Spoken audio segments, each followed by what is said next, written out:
Hey everyone, it's Sharana from Pay or Wait, and today I'm going to be reviewing Joker, which is directed by Todd Phillips, who's responsible for directing films such as War Dogs, Due Date, the Hangover films, and this movie stars Joaquin Phoenix, who portrays Arthur Fleck, aka Joker, one of the most iconic villains in comic book history. I'm sorry, you guys, the hypeness, it like jumped out a little bit, like you felt that happening right there, because it's real. So I had the chance to actually watch this film last night at the Toronto International Film Festival, and I have to say that I walked out of Joker just absolutely shattered.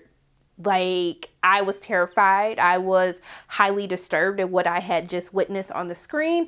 But I'm not saying that that's in a bad way. Ironically, it was in this weird, good way. I walked out feeling as though that I've watched probably one of the best comic book origin stories that I'd ever seen, which is a lot coming from me because I don't really care for all of the comic book origin stories. I think that they tend to just drag a little bit. They never give me the oomph that I need or that I get once we start seeing sequels of these films. And so one of the things when they first announced that they were going to be doing Joker, I was very excited about this, but I knew that if they were going to get it right, they will have to truly make this a very dark and gritty film, which is something that we haven't really seen recently with comic book films as a whole. And so I was very interested to see what direction that Todd Phillips would take. And so for those of you who are new to my channel, I tell you what I liked about the film, what I didn't like about the film, and should you pay or wait to see this film in theaters. So this is going to be a spoiler-free review. We're not doing spoilers over here. Do not come in my comics section trying to spoil anything for anyone,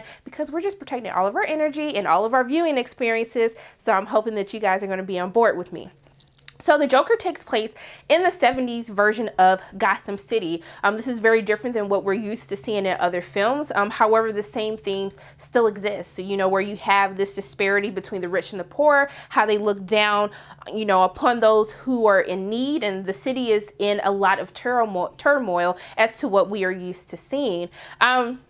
So for this film specifically, this really goes into the origin story of who Arthur Fleck, how he becomes Joker.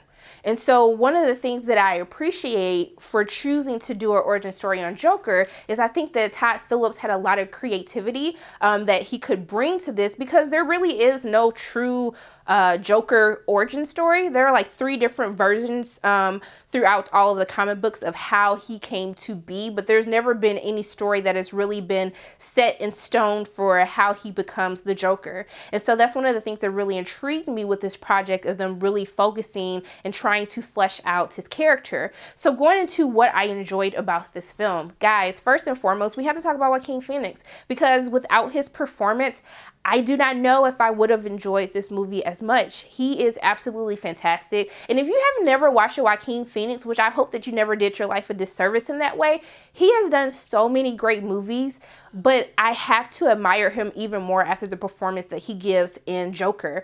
From everything to the physicality of how he lost weight to how he looks, it's very uncomfortable to watch him on screen. He's so frail. And I will have to give kudos to Todd Phillips and how he directs the scenes with Arthur, and his mannerisms, how he sits, how he stands, how you can see, his bones, you can see his ribs, his spine. I think that really helps bring you in. It just makes you depressed looking at him, because you're really trying to figure out what is wrong. And Joaquin does such a fantastic job of making the Joker his own, even down to the laugh. The laugh was really disturbing. Like how when he laughed, my body hurt. It made me feel as though that I was in pain listening to how he was doing this laugh.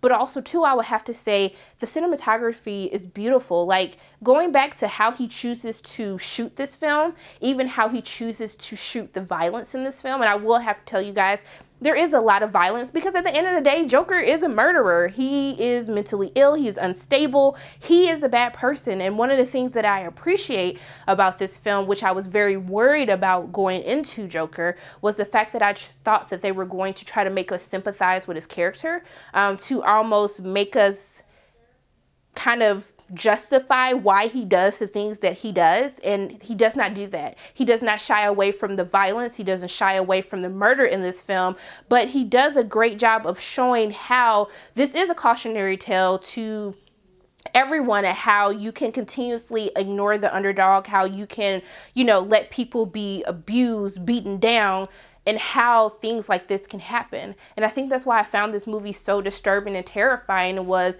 you know, some of the things that Arthur does say in this film. I was just like, he's absolutely right, but I know that he's still wrong. I never once, you know, sympathize for his character, because at the end of the day, you still have to make a choice between good or evil, good and evil, no matter what happens to you. But I think that's what I find so disturbing, is how relatable his story is, how his, you know, stories like him are still happening in today's society. And really, you know, with the disparities that we see between the rich and the poor, you know, how these Arthur Flecks or these Jokers can be created and how they can become, you know, a symbol for bad things to happen. And that's one of the things that I really enjoyed about this film, that really stayed with me even after I left, was like, do I feel for this person? You know, do I understand? I know I understand that everything that Arthur decides to do, his decisions are wrong, but at the end of the day, I can understand how society has created the Joker, and now everyone basically has to deal with it. And so that's what I love about this movie so much, is just, it feels real. It doesn't feel as though we're in this realm of fantasy that these things could never happen. And that's why I think a lot of people will find ways to relate to the Joker. And that's why I feel as though that we have to start embracing the darkness in everyone's characters. The comic book movies have really become very like light and fluffy, and I understand we're trying to appeal to everyone, but that's what I appreciate about DC stories, is that they've always been darker. They've always felt a little bit more real. And I thought that they do a beautiful job of bringing that, a beautiful, terrifying, and disturbing job of bringing that on screen. So like, do I have anything bad to say about this film? I don't. I'm sorry, I don't. Believe all of the hype, you guys. When you were hearing those 5 out of 5s, 10 out of 10s, I was just like, oh my gosh, they were absolutely right. I loved every minute of this film. But I do want to say I do not want to see a sequel of this film. I really want this film. It is such a great body of work that it needs to stand on its own. But I'm very open to seeing more films done like this. I really hope that DC, you know, continues on this trend of making these character study films, focusing on one character and really bringing the darkness and the grittiness, you know, back into these stories. And so guys, like what I would tell you guys to do with you and your coins, you need to pay to go see this film in theaters. Everything is absolutely fantastic, from the performances, the cinematography, even the score was amazing to listen to as well. There is not a bad thing that I have to say about Joker in any way, shape, or form. Everything, the hype is real. Go see this movie. Let them take all of my money. What I'm going to tell you guys to do is to pay to see this film in theaters. It is worth it. It has violence. It's disturbing, so I just want to make sure that I caution you guys with it. But if you are fans of comic books, you will love this. If you're not fans of comic books, you're still going to love this. And if you just want to see good movies, you're going to love this movie. So stop playing. Go get your tickets right now. And that's all I'm going to say about it, because we don't want to give anything else away. So those are my thoughts on Joker. As always, my name is Sharona from Pay or Waits. And if you like what you saw today, make sure you hit the like button, hit subscribe, share this video with your friends, and make sure you hit the notification bell. And I think this is so weird for saying it, but I have to say it in all my videos. I still love you guys 3000. I'm a Marvel fan and a DC fan. We can have both. So yeah, so I'll see you guys soon.